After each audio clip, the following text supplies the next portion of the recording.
Good afternoon, Jeneline. Good afternoon, ma'am. Can you tell me about yourself? Yes, ma'am. I'm Jeneline Lakay. I'm Jeneline of Limaga Lakay. I'm 31 years old. I have 4 kids. Okay. I am married. Mhm. I am married. I am a Roman Catholic. I came from Polanco, province of Zamboanga del Norte, Philippines. Okay. I have few questions for you to answer, so let's start. Why do you want to work as a maid? Because I want to help my family needs, ma'am. Okay. Why you choose Malaysia when there's a lot of other country? Because Malaysia is near in the Philippines and the people there is very kind. Okay. How are you qualified for this job? Because I am physically, mentally fit, ma'am. Okay. May I know what is your educational level? College level, ma'am. Okay. What is your recent experience? Casual worker, ma'am. Worker in municipal mayor's office. Okay. As a what? What is your position? Messenger, ma'am. Okay. Have you worked abroad before? No, ma'am. Do you have experience of taking care of baby? Yes, ma'am. My baby and my mother-in-law. So you already have experience of taking care of an elderly woman, elderly, Yes, ma'am. Yes, ma'am. your mother-in-law. Yes, ma'am. Okay. Do you have any other special skills? Yes, ma'am. Cooking, ma'am. Okay. Are you willing to learn new skills? Yes, ma'am. Are you willing to work with a family where the mother-in-law or any relatives stay together? Yes, ma'am. Currently, are you still working now? No, ma'am. Do you know how to cook? Yes, ma'am. What sort of food can you cook? Luchado, adobo, pancit, menudo. Okay. Is it a Filipino dishes?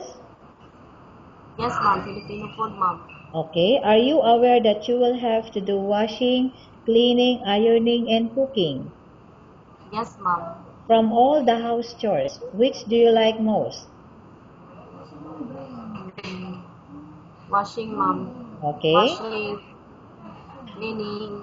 Mhm. Okay. If ever you were selected to work in Malaysia, who will take care of your kids?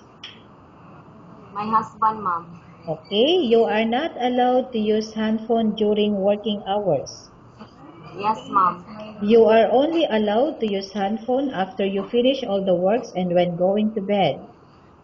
Yes, ma'am. You are strictly needed to surrender the handphone to your employer in the morning, and your employer will return back to you once you're going to bed. Yes, ma'am. If ever your employer find out that you're abusing of using your handphone and it's affected your work performance, your employer will confiscate your handphone and you are not allowed to hold it anymore. Instead, your employer will allow you to call to your family 3 times in a month. You're only allowed to bring normal phone and you are not allowed to bring smartphone. Are you agreed for the terms and condition? Yes, ma'am. Are you agree to the rules and regulation for the handphone? Yes, ma'am. How many years is the contract as you agreed and understand? 2 years contract, ma'am. Can you describe for me your ethics, your attitude? Um, I am honest, Mm-hmm. understanding, hardworking, and more patient, ma'am. Okay. How can you assure to us that you will work hard in Malaysia?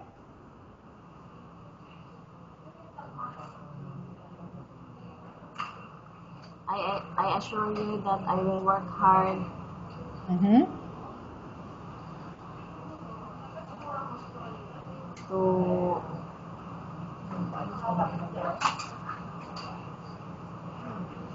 Okay, you want to assure to work hard to help my family, ma'am. okay, to help your family.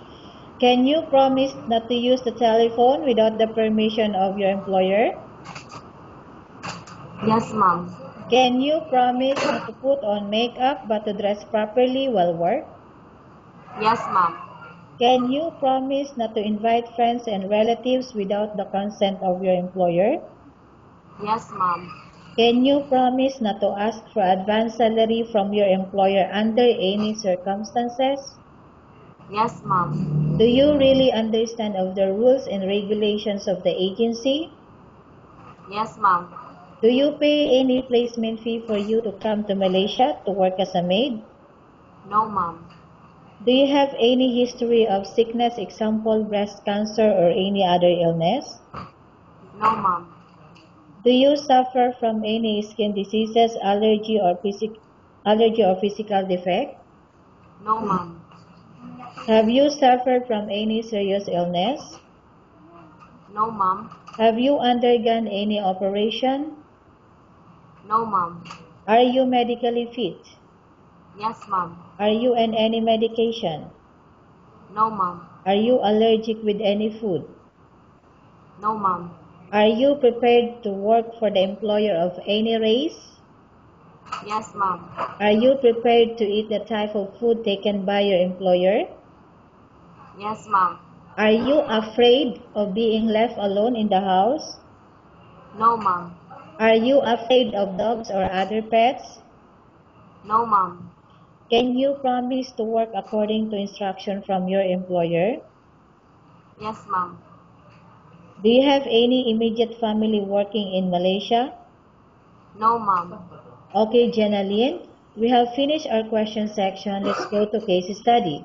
I have a case study for you and I want you to answer me truthfully. Okay? Yes, ma'am. Okay, number 1. Upon arrival in Malaysia within 6 months, if ever any of your family members passed away, what will you do? Will you continue to work till finish your contract or you will go back? I will continue to finish my contract, ma'am. Okay, number 2. Tell us about yourself and why do you want to work in Malaysia as domestic helper? I'm Jenaline Oblimaga Lakay. I will work hard in Malaysia Mm-hmm. to support my family here in the Philippines. Okay, Jenaline, what do you want to tell the employer who watching your video right now? Um, I will I will I will promise that I will work hard Mm-hmm. and to finish my 2 years contract now. Okay, thank you very much, Jenaline. We will update to your agency if there's any selection made by the employer. Yes, ma'am.